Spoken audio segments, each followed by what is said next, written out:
제주에 오신 여러분들 진심으로 환영합니다. 보통 피정이라고 하면 어떤 복음이나 또는 다른 성서 구절을 가지고 이렇게 영성적으로 우리가 묵상하면서 읽거나 아니면 어떤 성인들의 성인들 각자의 어떤 그런 영성적인 기도 방법을 이렇게 소개하거나 그런 것이 이제 보통 피정의 방법인데, 오늘, 내일 이렇게 사흘 동안 짧은 기간에 그런 묵상을 통한 피정을 하기에는 좀 적합치 않고, 또 모처럼 여러분들이 먼 걸음을 하셔서 제주까지 날아오셨기 때문에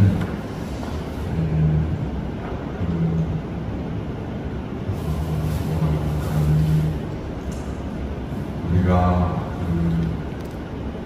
하나님 말씀을 이렇게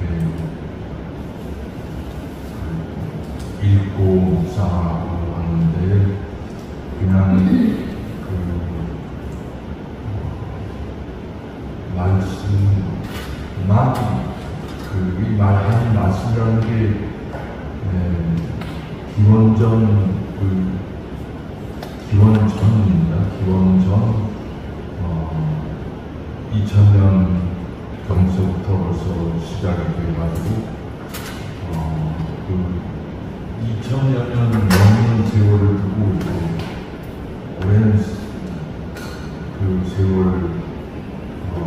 부정으로 전승되고 또 많은 사람에 의해서 쓰여지고 또 수정되고 그런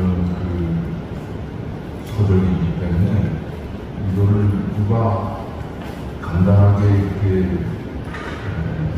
풀이를 한다거나 해석을 할 수 있는 그런 엄청난 뿌리를 가지고 있는 하나님의 말씀이거든요. 근데 그거를 그냥 옛날에 2000년, 1000년 전에 이야기로 그냥 우리가 들어서는 소용이 없고, 그 말씀이 오늘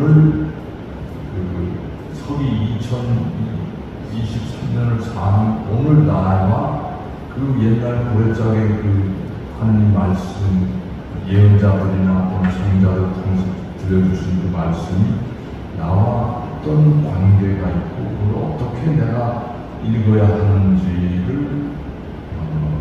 여러분들이 그걸 감안하면서 말씀에 다가가야 되거든요.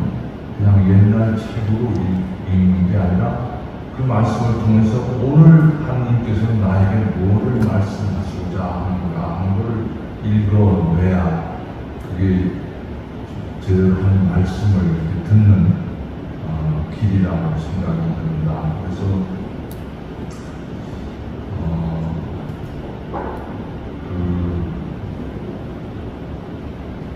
오늘 이렇게 그런 성서를 하나님 말씀을 접할 때 오늘 우리가 살고 있는 이 상황이나 우리의 역사나 우리가 살아온 이 한반도라는 장소, 공간 이런 거를 이렇게 염두에 두면서 우리가 성서를 읽어야 어떻게 읽을 수 있는가 하는 것을 제가 좀 말씀을 드려보겠습니다. 저는 1986년에 제가 주교금을 서울에서 받았어요. 그래서 16년 동안 서울에서 부자주교 생활을 하다가 갑자기 제주로 가라고 발령이 나서 정말 제주로 올라갈 줄 상상도 못하고 있었기 때문에 깜짝 놀랐습니다. 근데 그 전에 사제 생활을 할 때 이제 주일학교 교사를 가르치고 지도하고 하면서 교사들 데리고 제주에 이렇게 놀러는 몇 번 와봤지만, 그래서 제주가 참 아름답고 좋은 곳이라고 생각을 했지만 제가 와서 살게 되리라고는 꿈에도 상상을 못했습니다. 와서 보니까 처음에 제주는 좋기만 했습니다. 제가 살던 알아본 주교관의 북쪽 창을 열면 바다 수평선이 이렇게 보이고요. 남쪽 창을 열면 한라산이 이렇게 병풍처럼 드리워져 있는 5성급 호텔에 못지않은 전경을 가지고 있는 그런 경관이었습니다. 그래서 참 3월만 되면 이렇게 꾀꼬리가 울면서 봄이 왔다고 알려주고 또 조금 지나면 이제 온갖 꽃들이 피어나면서 특히 5월달 되면 5월 여러분들도 혹시 5월 둘째 주에 오시면 틀림없이 이렇게 맡을 수 있는 꽃향기가 감귤 꽃향기, 제주도 전역에 있는 감귤 농사들을 많이 짓기 때문에 어딜 가나 감귤 꽃향기를 맡을 수 있습니다. 그래서 제가 명동에서 서울 중심가인 명동에서 20년 넘게 살았거든요.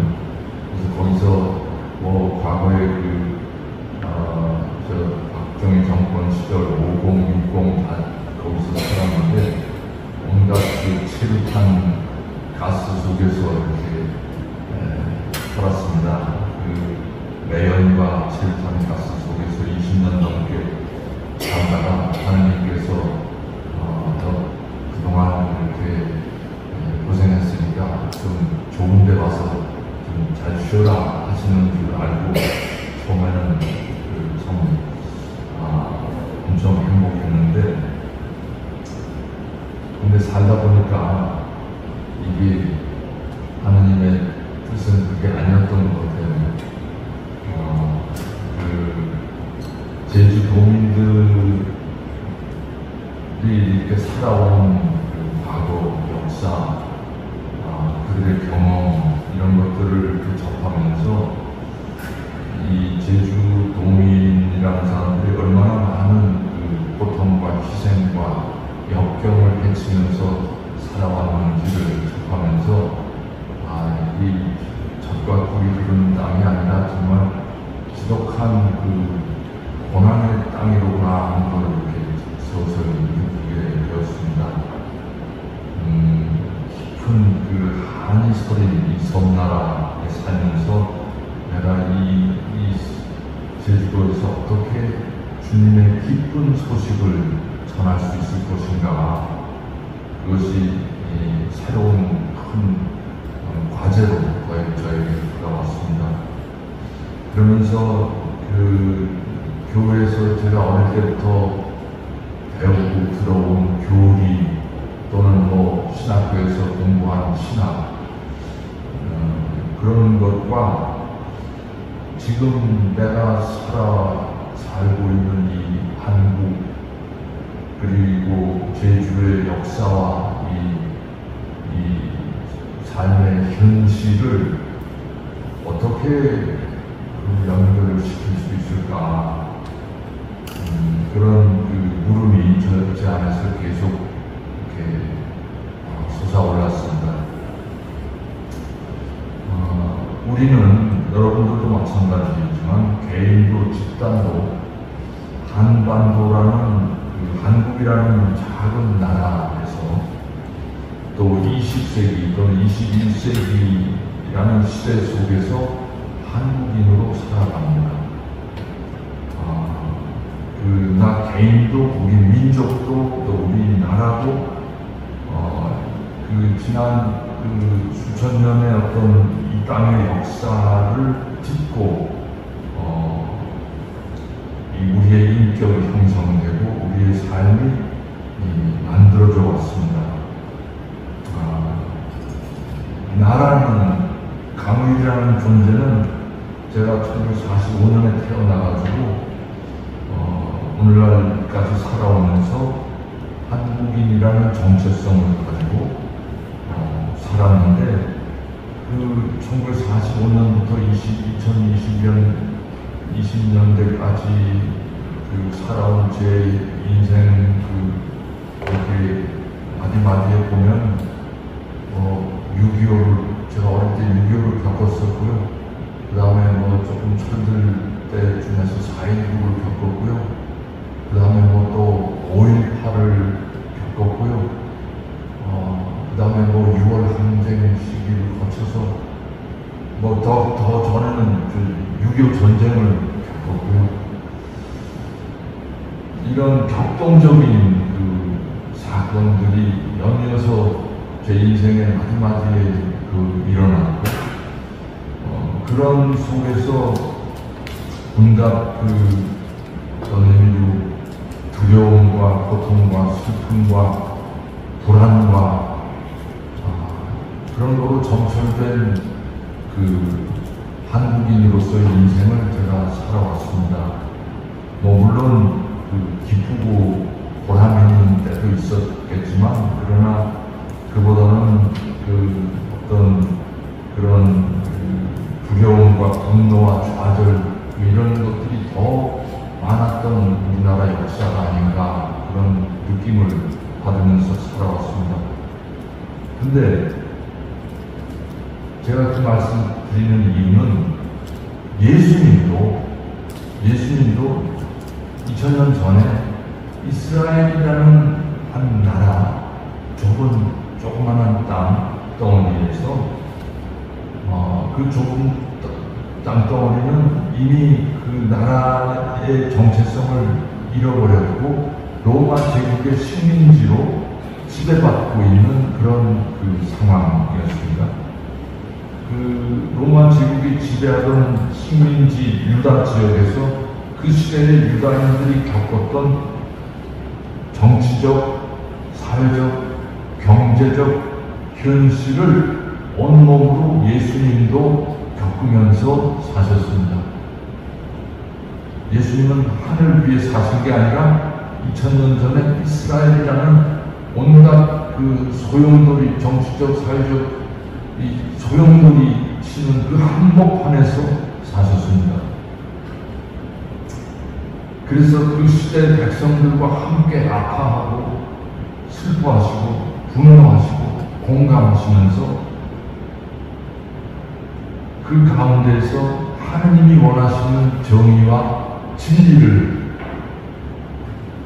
외치시고, 그래서 하느님 나라, 하느님께서 다스리시는 것 같은 그런 나라를 만들자 하고 제자들을 불러 모으시면서 사셨습니다. 그러다가 당신의 뜻이 제대로 전달이 안 되고, 오늘 아침 인사에서 제가 말씀드렸듯이 노래를 불러도 춤추지 않고 울어도 곡하지 않는 그런 사람들 사이에서 오해받고 배척당하면서 결국 십자가에 돌아가셨습니다. 예수님이 전하고 가르치신 하느님은 결코 하늘 높은 곳에 좌정하시고 이 세상 작다한 인간사로부터는 초월하신 그런 초월적인 존재가 아니었습니다. 예수님이 전하고 가르치신 하느님 아버지는 이 세상 하찮은 인간사에도 깊은 관심과 연민과 사랑으로 다가오시고 동반하고자 하시는 그런 살냄새 나는 하느님이셨습니다. 근데 예수님이 처음 그런 하느님을 말씀하신 것이, 보여주신 것이 아니었습니다. 일찍이 이집트에서 종살이하던 이스라엘 백성을 파라오의 손에서 탈출시킨 모세도 이미 그런 하느님을 겪고 전하고 가르쳤습니다. 에집트 왕 파라오의 압제에 짓눌려서 몸이 부서지는 노동을 하던 그 야곱의 후손들에게 모세는 하느님께서 그들의 그 노예들의 울부짖음과 시름소리를 들으시고 너희들을 거기서 해방시키기 위해서 나를 파견하시다 하고 가서 전했습니다. 근데 모세가 처음 시나이 산에서 하나님의 부르심을 받았을 때, 그 에집트로 다시 돌아가라고 파견을 받았을 때 하나님께서 모세에게 건네신 첫 마디 말씀이 이렇습니다. 나는 내 아버지의 하나님, 곧 아브라함의 하나님, 이삭의 하나님, 야곱의 하나님이다. 이스라엘의 선조 아브라함, 이삭, 야곱이라는 사람들은 큰 제국을 세우거나 아니면 전쟁으로 다른 나라를 정복해서 위대한 업적을 남긴 그런 신화적인 영웅들이 아니었습니다. 그들은 보잘것없는 유목민, 남의 땅에 더구살이하던 나그네 떠돌이들이었습니다. 이스라엘 사람들이 매일 바치는 신앙 고백, 그 신명기 6장에 나오는 그 신앙 고백은 이렇게 시작합니다. 저희 조상은 떠돌아다니는 아람인이었습니다. 그는 몇 안 되는 사람들과 에집트로 내려가 이방인으로 살다가 거기에서 크고 강하고 수많은 민족이 되었습니다. 이 신앙 고백의 핵심은 이스라엘 민족이 본래 땅도 없고 집도 없이 몇 안 되는 가축들 끌고서 남의 땅을 떠돌면서 근근히 살아가는 떠돌이 유랑민이었음을 겸손하게 상기하고 오로지 하나님 은혜와 그 보호하심으로 겨우 작은 한 민족으로 생존해 왔음을 고백하는 내용입니다.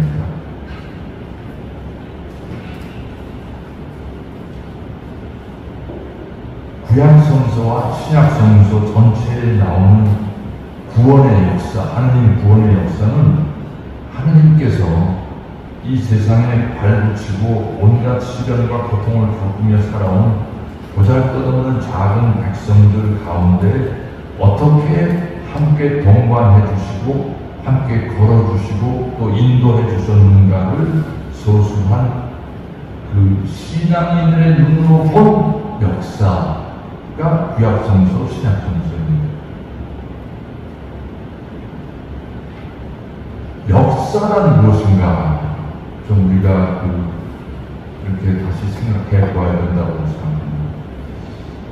그 중고등학교 시절에 우리가 역사를 배울 때 태종, 태세, 문단세를 비롯해서 이렇게 옛날 어느 시대에 어느 임금이 살았고 어떤 정책을 폈고 삼국시대에 언제 전쟁이 있었고 어떻게 그 삼국이 통일이 됐고 그런 연대는 열심히 외우죠. 근데 그게 그런 시대 그거는 그냥 사건을 시간 순대로 나열한 거지. 그거를 외우는 게 역사가 아닙니다. 역사론들은 무엇인가? 그 많은 시대적 사건들 속에 그 안에 흐르는 연속적인 어떤 맥과 관계를 파악하고 그 안에서 우리 인류가 어떻게 변화되고 어떻게 성장했는가를 알아차리는 일이 그거 역사를 공부하는 겁니다.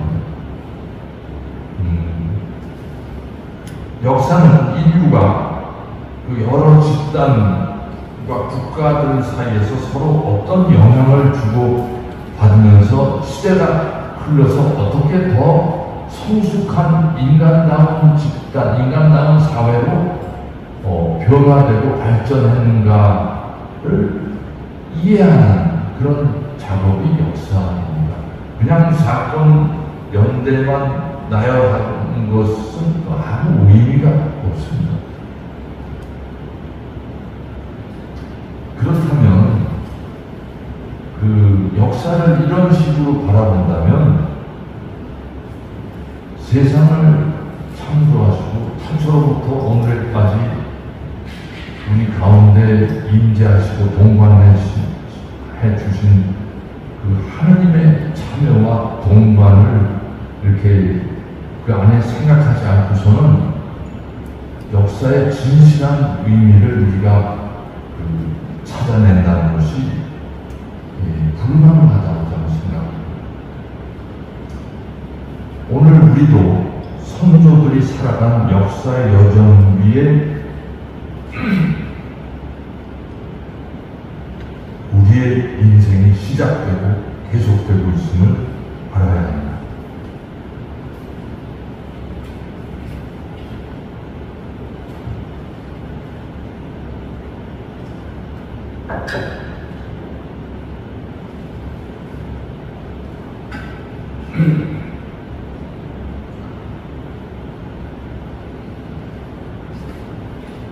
오늘 우리가 사는 우리의 현실을 소화하고 오늘과 내일을 어떻게 살아야 할지를 식별하고 판단하려면 과거 우리 조상, 우리 선배들이 살아온 역사의 여정과 좌표를 정확히 알고 오늘날까지 어떤 그 맥이 있었는지, 어떤 줄거리가 있었는지를 짚어보고 그 무대 뒤에 우리를 동반하시고 함께하신 하나님의 섭리와 뜻이 무엇이었는가를 통찰하는 그런 눈을 가져야 합니다.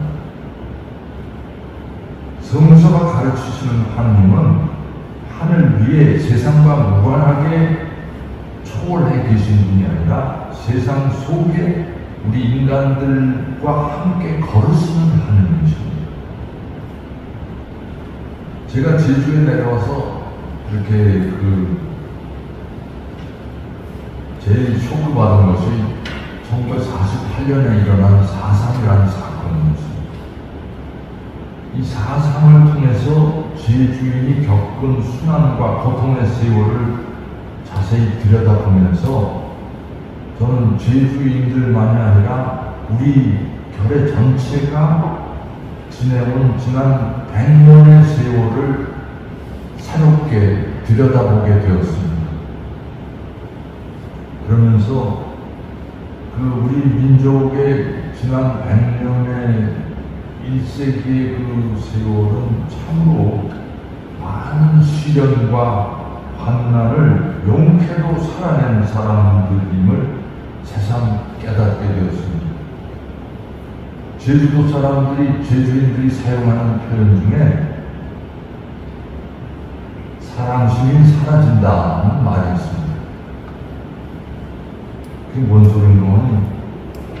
우리 인생 산전수전 다 겪으면서 죽지 못해서 목숨을 부지해 왔는데, 근데 살다 보니까 못 넘을 것 같았던 험한 고비를 어찌어찌 다 넘기고 오늘 이렇게 살아있네 하는 그런 깨달음의 표현이 사랑심이 사라진다 하는 거 아닙니까? 근데 제주인들만이 아니라 우리 결의 전체가 사실은 그런 기구한 100년을 살아왔습니다. 저는 2019년에 3.1운동 100주년을 제주교구에서 지내면서 우리 결의 100년의 현대사를 다시 그리스도인의 시각에서 성찰하게 되었습니다.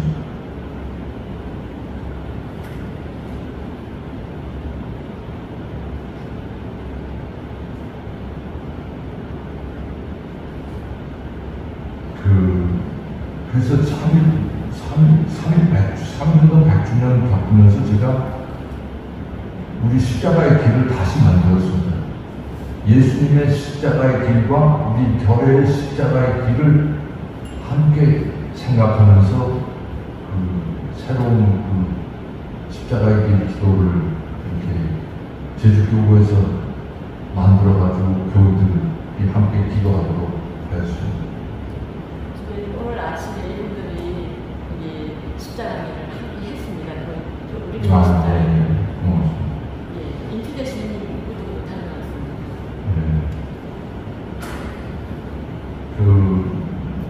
여러분은 예수님이 사랑과 자비 넘치신 예수님이 왜 십자가에 못 박히셨다고 생각합니다?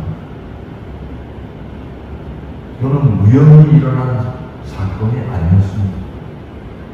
예수님이 사셨던 그 2000년 전에 팔레스티나의 그 시대와 지역의 상황이 예수님을 그렇게 몰고 갔습니다. 예수님을 십자가형으로 사형 선고를 내린 사람이 누구였습니까?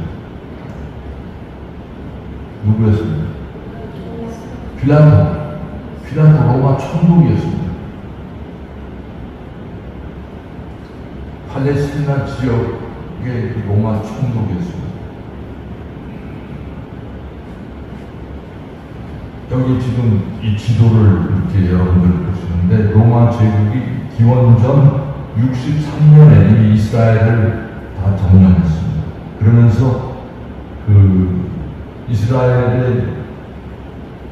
그 동쪽부터 저 스페인 그리고 북쪽으로는 영국까지도 아프리카 북쪽 영향 전부 다 로마 제국의 이 영토였습니다. 이렇게 저 자주색으로 되어 있는 부분이 전부 이스라엘의 로마 제국의 영토였습니다. 로마 제국이 이스라엘을 점령하고 특히 총독까지 파견한 것은 동쪽 그 페르시아 지역인 메소포타미아 유역과 그리고 그 시리아 그리고 밑에 남쪽으로 이집트를 연결하는 그 한복판에 위치했습니다.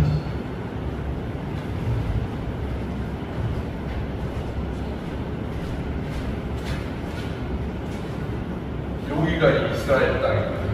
이쪽 지역과 이 이집트와 또 이 전체를 이렇게 왔다 갔다 하는 삼각형의 이 중심 지역이 이스라엘입니다. 지정학적으로, 군사학적으로 굉장히 경제적으로 굉장히 로마 제국에게 있어서 중요한 그런 위치였습니다. 그래서 총독까지 파견해서 직접 통치하였습니다. 다만 유다인들은 과거 로마 제국만이 아니라 이미 그 전에 그 고대 기원전 586년부터 아시리아 제국, 바빌로니아 제국, 페르시아 제국, 메데 제국, 이렇게 그 다음에 또 시리아 제국, 이렇게 예수님 시대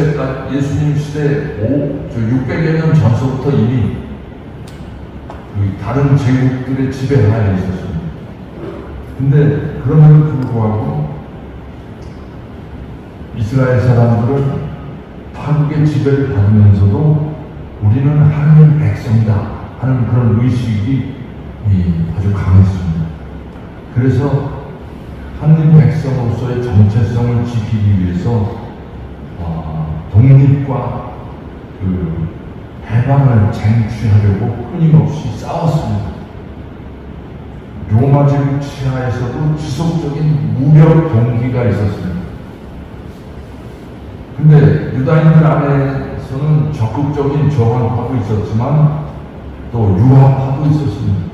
굳이 그 로마 제국의 그 무력으로 대항해서 많은 희생을 치르는 것보다는 그 로마 제국이 요구하는 그 정치적, 경제적 어떤 그런 그네들의 요구를 어느 정도 들어주면서 우리는 하나님 백성으로 살 수 있다 하는 그런 입장을 절충 노선을 취하는 사람들이 적지 않습니다. 그들은 이스라엘의 현상 유지를 바라는 계층이었습니다. 그들은 성전을 중심으로 하느님께 대한 제사와 예배를 주 업무로 삼아서 활동하는 제관들, 사제 계층, 레위인들, 율법학자들, 바리사이들 이런 사람들이 그 이스라엘의 현상 유지를 바랐습니다. 로마 제국이 원하는 것은 세금이다. 세금 걷어서 주자. 그리고 이렇게 정치적으로 총독이 지배해도 되지 않느냐. 그 대신에 우리의 종교적 어떤 사회적 안정을 보장받으면 되지 않느냐. 그래서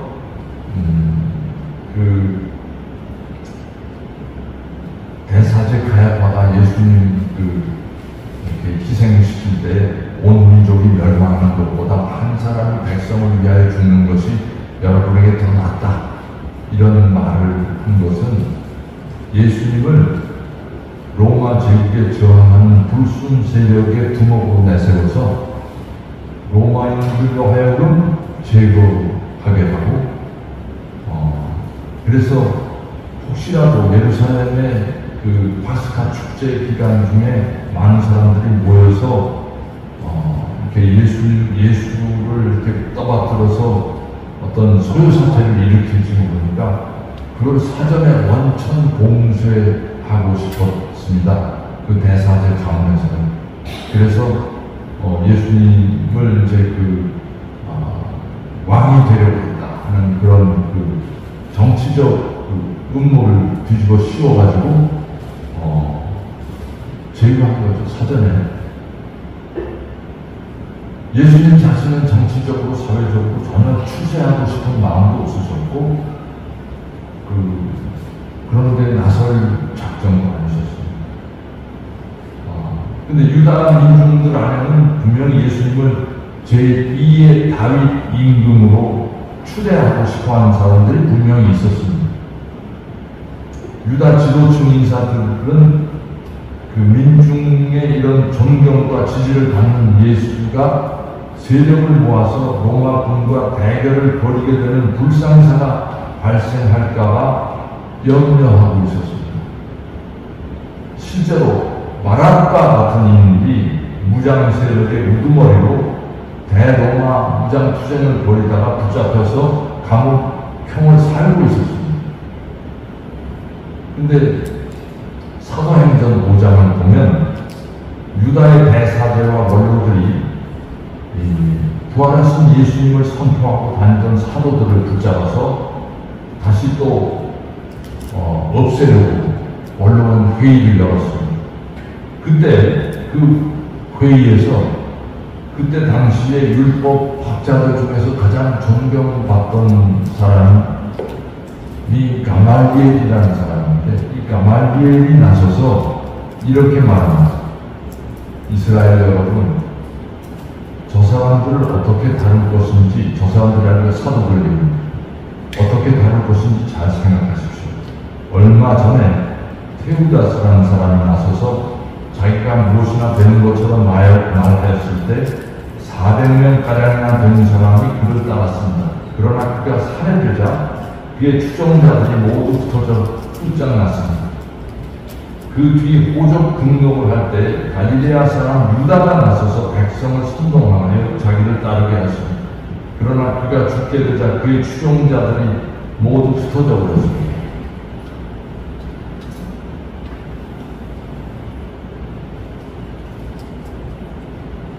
대사제 가야파는 이런 상황을 잘 알고 있었기 때문에 예수를 제거하고 싶었습니다. 예수님은 팔레스티나의 복잡한 국제정치적 이해관계, 사회적 갈등 구조 속에 희생제물이 되셨습니다. 세상을 구하러 오신 메시아 예수님의 십자가 죽음은 하느님께서 로마 제국의 식민지로 수탈당하고 고통받는 유다인들의 고난의 멍에를 함께 짊어지고 그 중에서도 가장 작고 힘없는 이들을 동반하고 계셨음을 의미합니다. 이것이 우리 그리스도인들의 신앙 고백의 핵심 내용입니다. 주 하나님께서 사람이 되셔서 우리 가운데 오셔서 우리들의 죄를 다 짊어지시고 십자가에 못 박혀 돌아가셨습니다.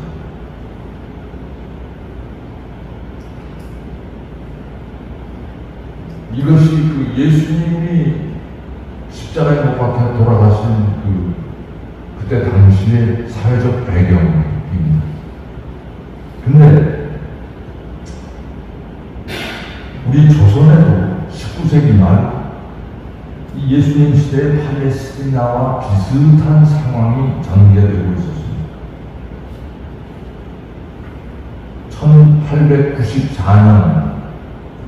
1894년에 무슨 일이 일어난지 여러분들 혹시 기억하십니까? 동학혁명이 일어났습니다. 동학혁명이 왜 일어났나?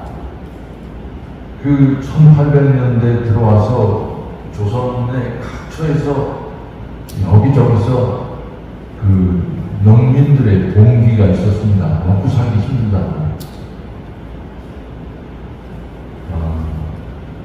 그 백성들을 지키고 보호해야 할 국가의 지배 계층이 폭정과 비리와 부패로 백성들을 억압하고 수탈하면서 민중들의 숨통을 조르고 있었습니다.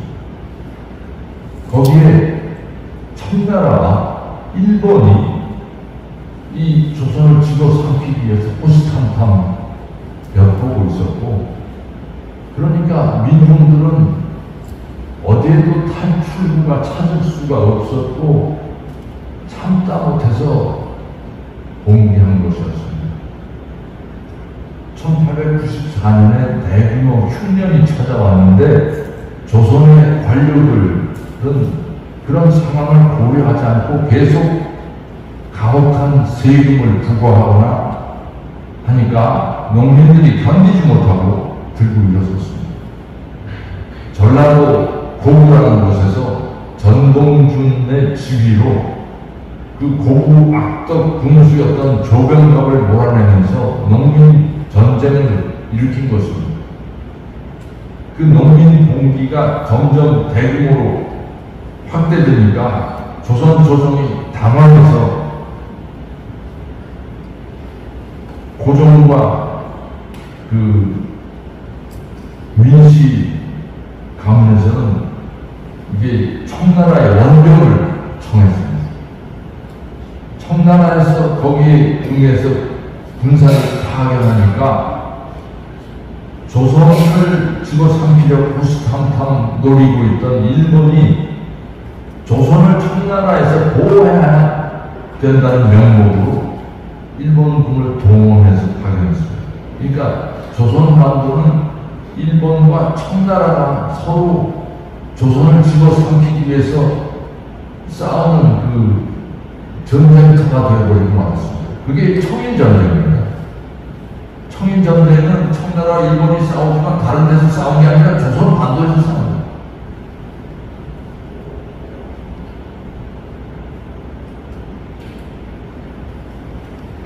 그리고 그 청인전쟁에서 일본이 승리해버렸어요. 청나라는 매우 좋습니다. 이 승리한 일본은 조선에 대한 침략을 더 노골화하고 그 동학혁명을 전면을 시켰습니다.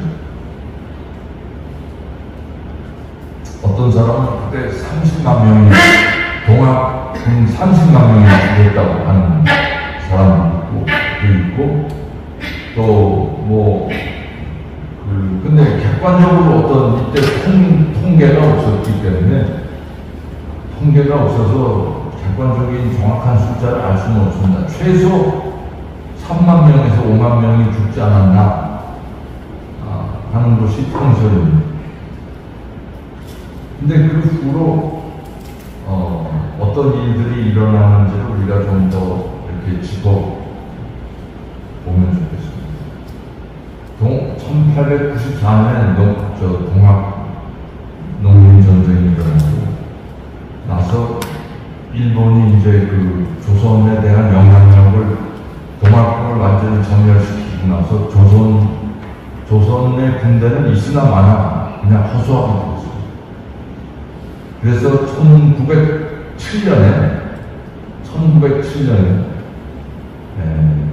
그러니까 전쟁이 일어난 지 뭐 한 10년 후에 일본이 대한제국 아직 있었는데 대한제국 군대를 해산시켰습니다.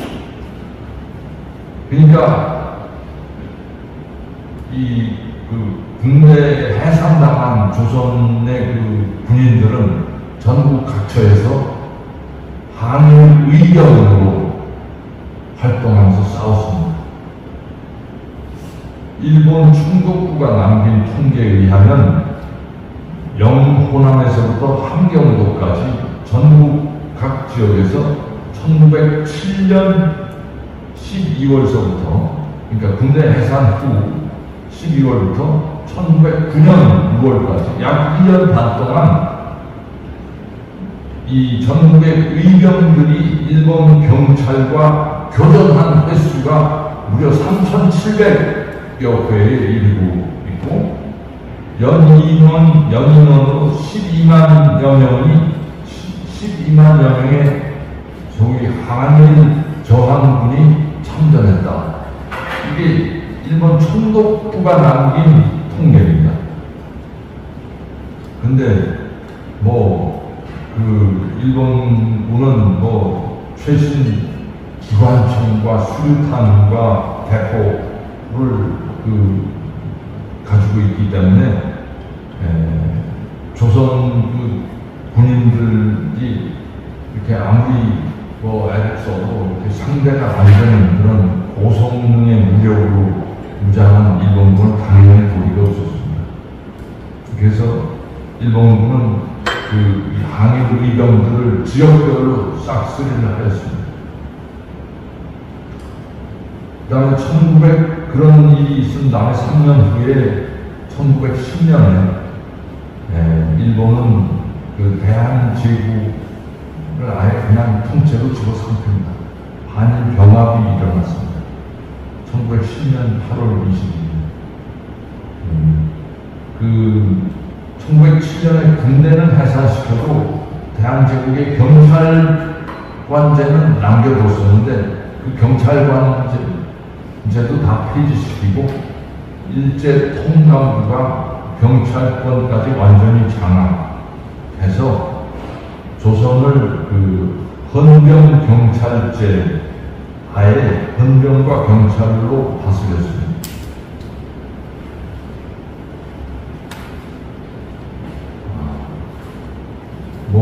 이때 조선인 경찰관이 3,200여 명, 일본인 경찰관이 2,000여 명, 일본인 헌병이 약 2,000여 명, 조선인 헌병 보조원이 4,000여 명, 그리고 일본 군대 2개 사단을 전국 각지에 거미줄처럼 배치하고 어떠한 저항도 제압할 수 있는 그런 무력 통치 체제를 갖추었습니다. 이때부터 우리 결의의 고난과 핍박의 시대가 시작되었습니다.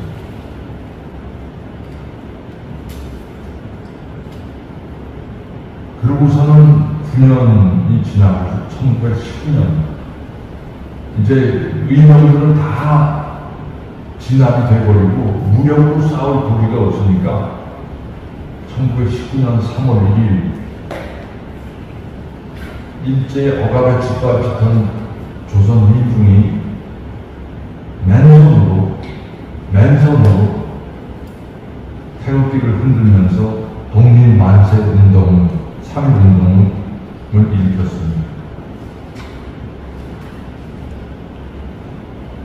무력으로는 안 되니까 그냥 하늘을 향하여 두 팔을 펼치며 만세를 부르면서 조선인들의 자유와 존엄을 외쳤습니다. 무려 3월 1일부터 4월 30일까지 60일 동안 전국에서 1214차례의 만세 운동이 벌어졌습니다. 200만 명 이상이 참가했고 7천여 명이 일본군의 경찰 관원들의 손에 의해서 살해되었고 4만 5천 명이 부상했고 약 4만 9천 명이 검거되었습니다. 그러면서 이제 땅을 빼앗기고 이제 어떤 저항 운동도 다 완전히 파탄이 나버린 조선 반도에서 살 길이 막막해진 농민들은 고향을 등지고 유랑길에 나서서 난민이 되었습니다. 그래서 중국, 러시아로 건너갔고 연해주로 건너갔고 또 멀리는 하와이, 중남미까지 흩어져 갔습니다.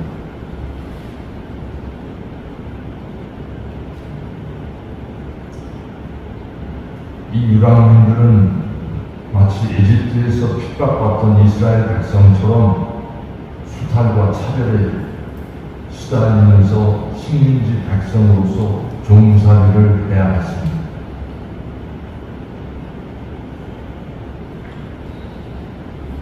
그리고 일제가 1941년서부터 45년까지 세계 2차 대전을 일으키는데 이 2차 대전 중에 조선의 결에는 일제 식민지 지배하에서 강제징용에 100만여 명이 동원되었습니다. 그 중에 14만여 명이 그 정신대 또는 종군 위안부로 끌려갔고 24만여 명의 남자들이 일본군으로 복무했고 그 중에 2만여 명이 전사했습니다.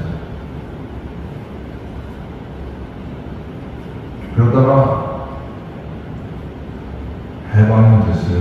해방은 우리 손으로 얻은 해방이 아니라 일본군이 패전해서 얻은 해방이었습니다.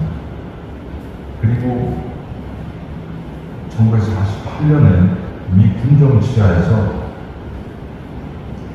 이 제주 땅에서 좌익계 무장대가 4월 3일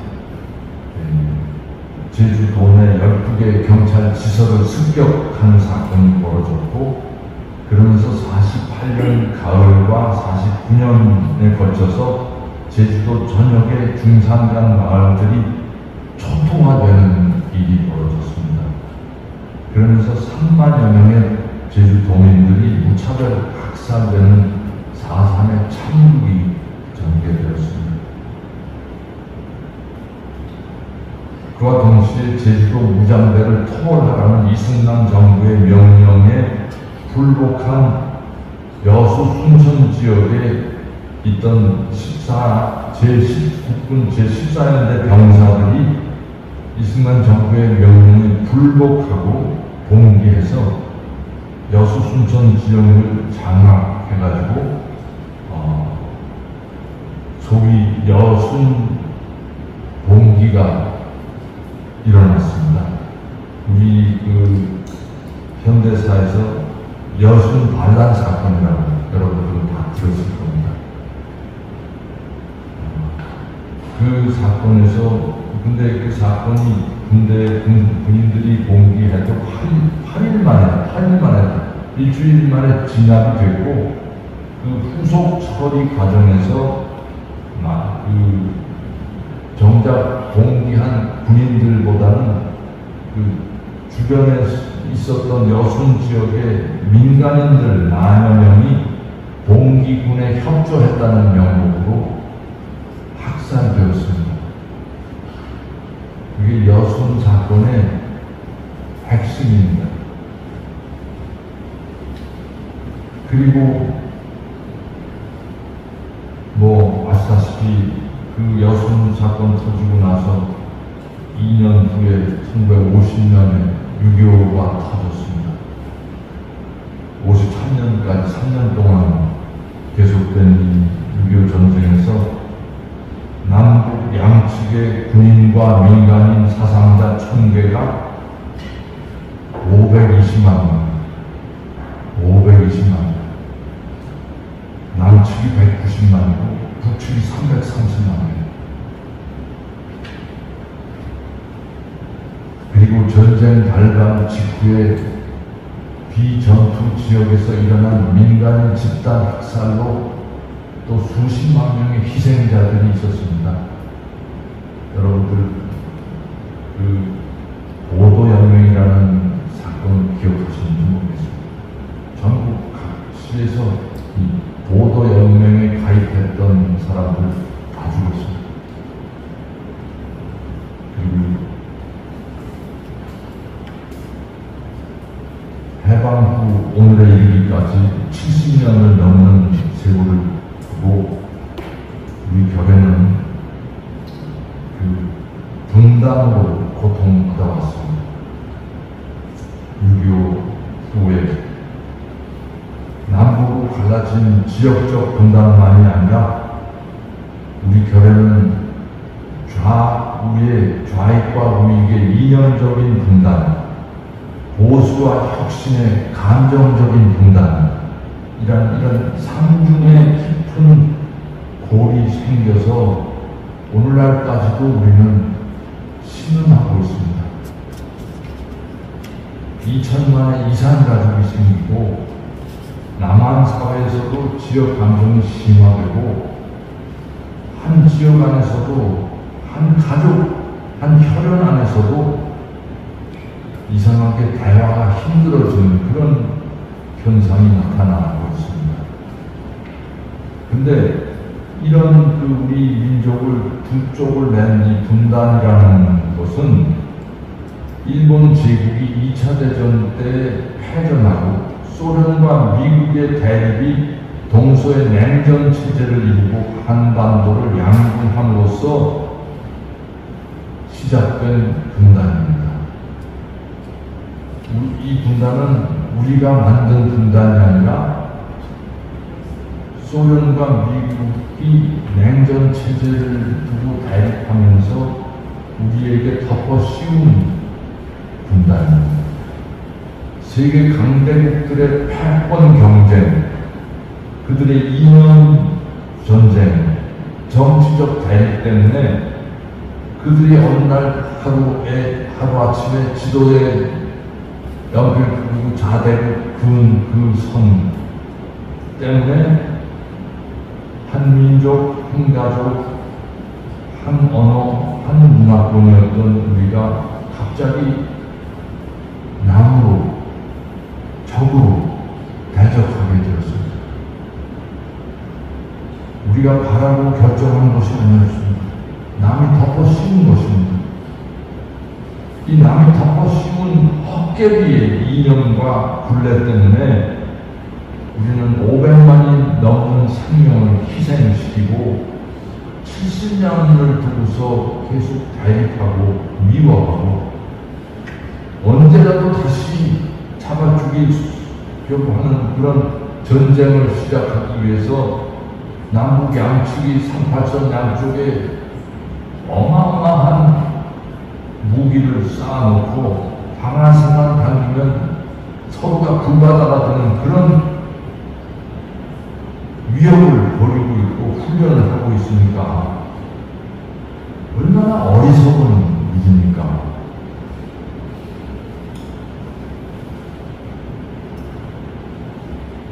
우리 결의가 살아온 이 현대 100년을 돌아보면 조선 왕조 시대부터 일제 강점기를 거쳐서 냉전 시대에 이르기까지 우리는 참으로 많은 고난과 역경과 시련의 역사를 살아왔습니다.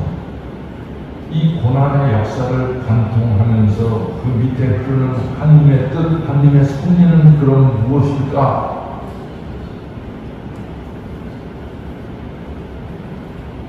하나님께서 왜 이런 고난을 우리 결에게 허락하셨을까?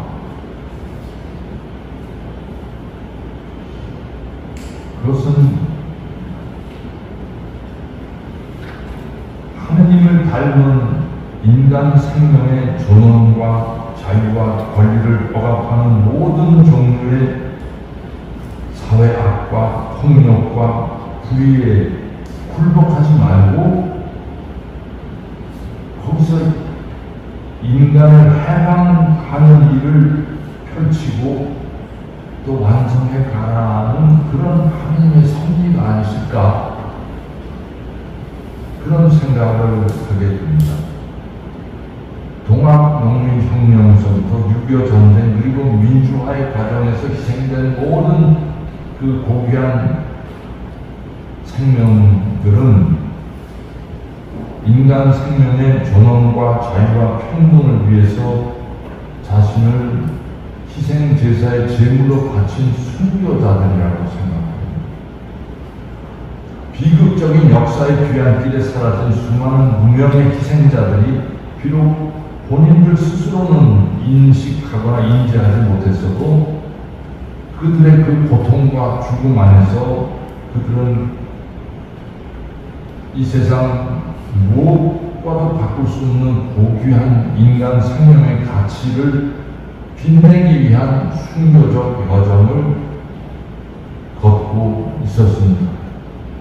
그들은 인간 해방을 위해서 자신들을 아낌없이 하느님께 봉헌한 하늘나라의 일꾼들이었습니다.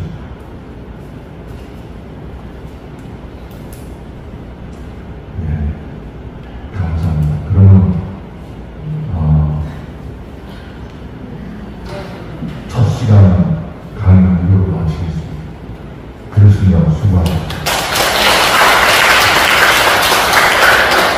네, 성경 속에 우리 역사 이야기까지 함께 고찰해주신 비극의 역사 속에서도 순교자적인 그런 움직임들, 그 속에 하느님의 섭리까지 모두 이렇게 말씀해주신 강호일 베드로 주교님 큰 박수 부탁드리고요.